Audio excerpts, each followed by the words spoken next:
armas vaataja, olukorras, kus me praegu oleme, ootab maailm kõige enam vastuseid küsimusele, mis saab edasi.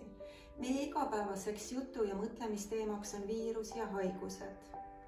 Haigused on aga teatavasti hirmutoit. Vaimne tasakaal sõltub sellest, millises suunas me mõtleme ja millised kujutluspildid on meie peas. Need annavad jõudu kas armastusele või hoopis ärevusele ja pidevale paanikale meie sees. Indiaanlastel on teada tarkus, et inimeses on 2 koera või hunti. Üks on neist hea ja teine on halb ja nad on pidevas võitluses. Võidab aga see, keda me paremini ja rohkem toidame. Inimene saab oma mõtteid suunata mitmel moel. Üheks võimaluseks on kirjanduse läbi mõtte eeskujusid leida. Mina töötan igapäevaselt raamatute keskel ja puutun kokku erilaadi kirjandusega.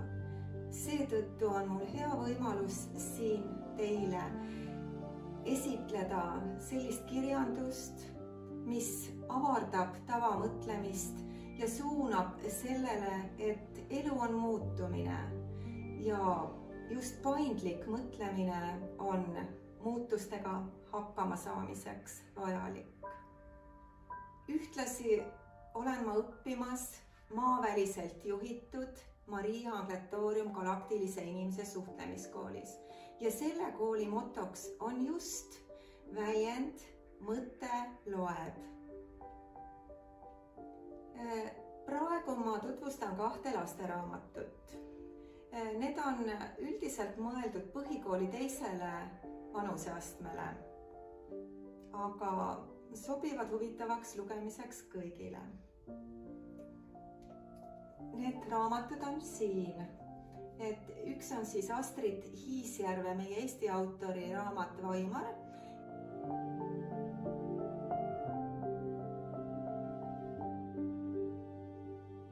Ja teine on tuntud inglise kirjaniku David Almondi Skellig.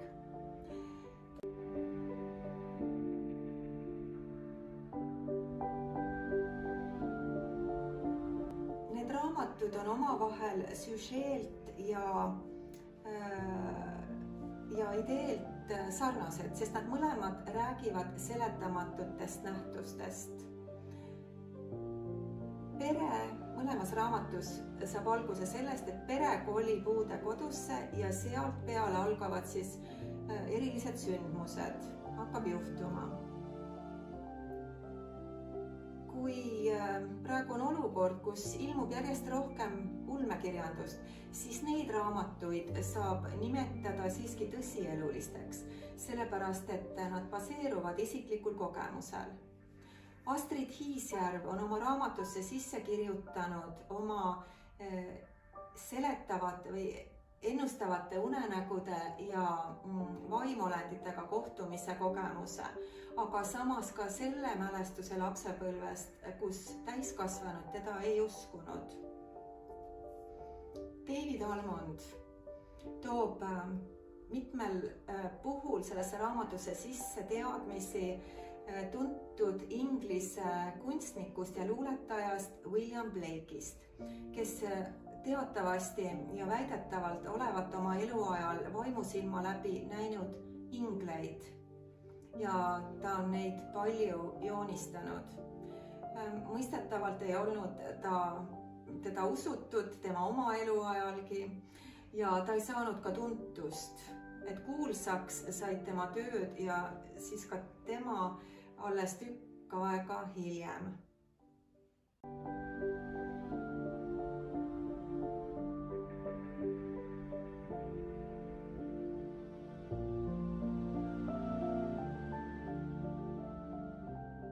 Tänapäeva lapsed ehk praegu tulev uus põlvkond on palju intuitiivsem võrreldes varasemaga ja seetõttu nendel on tihtipeale selliseid kogemusi, milleni nende vanemad ja täiskasvanud ei ulatu. Inimese arenguõpetuse teooria väidab, et just eelkooli eas ehk vanuses 3–7 aastat areneb lastel fantaasia ja sellel ajal on nad väga vastuvõtlikud.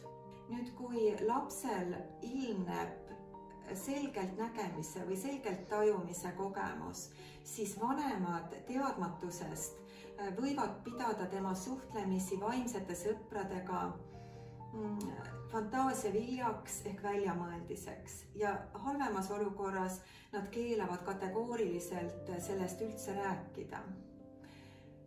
Sel juhul laps hakkab oma mõtteid varjama või ta sulgub ebakindluses enesesse ja see on halb. Kui vanem kuulab ära, kui saab temaga avatult vestelda, kui ta toetab, kui ta mõistab, kui laps saab vanemat täiskasvanu hoole all aktiivselt ise avastada ja tegutseda, siis ta leiab, et maailm on tore paik. Psühholoogia väidab sedagi, et abstraktne mõtlemine saab alguse just selles samas eelkooli eas, aga tegelik arenemine algab teismeeas ehk vanuses 11–16 aastat. Abstraktne mõtlemine on siis see, mis võimaldab meil asjadest aru saada, seoseid luua, probleeme lahendada, arendada ideid ja loovust ja nii edasi ja nii edasi.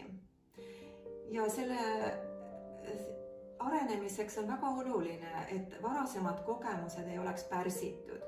Paraku on aga nii, et täiskasvanud tihtipeale peavad seda maailma, suhtuvad sellesse maailma skeptiliselt, mida peavool ja haridus, millest on vaikinud ja mõnikord isegi on peetud seda ohtlikuna väljamõeldiseks.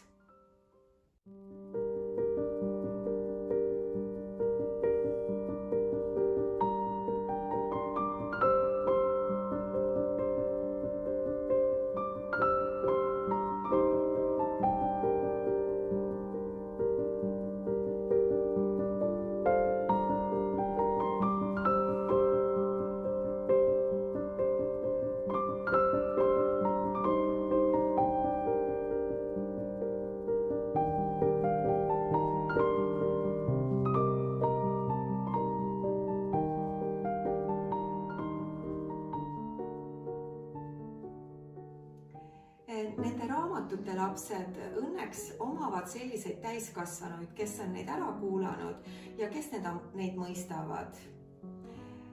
Skelligi raamatus on selleks täiskasvanuks ühe peategelase, koduõppel õppiva tüdruku Miina ema. Tema on just see, kes toob ajuti sisse siis teadmisi William Blake'i kohta. Ja ma loen siit raamatust ühe katkendi. Lapsed olid nimelt joonistanud pildi sellest olendist, kelle nad garaažist, uue kodu garaažist leidsid. Ja see oli armetusolukorras mees, aga ta osutus ingliks. Nii. See võib olla kes tahes, ütles Miina, või mis tahes. Tema ema pöördus meie poole. See on hea, kas pole, Mikael, sõnas ta. William Blake nägi selliseid. Ta ütles, et me oleme ümbritsetud inglitest ja hingedest. Me peame ainult oma silmi rohkem avama. Vaatama hoolikamalt. Noogutasin. Ta võttis riiulist raamatu ning näitas mulle Blake'i pilte tiivulistest olevustest, keda Blake oli näinud Londonis oma väikeses kodus. Võib-olla suudaksime me kõik selliseid olendeid näha, kui ainult teaksime, kuidas, sõnas ta. Ta puudutas mu põske. No ja siis ta ütles, et aga mulle piisab, kui teie 2 inglit minu lauas istute. Vaimari raamatus on selleks täiskasvanuks konimisautojuht. Tema ütleb lastele, et ega täiskasvanud ei hakka neid asju enne uskuma, kui nad ei ole isiklikku kogemust saanud. Õnneks on laste vanaemal see isiklik kogemus ja ka nägemisvõime olemas ja temast on esialgu nende abiline nendes seiklustes. Nendes raamatutes on mõlemis ka üks tegelane, kes vaagub elu ja surma vahel. See paneb nii lapsed kui raamatus tegutsevad lapsed kui ka lugejad mõtisklema nendele teemadele sügavuti.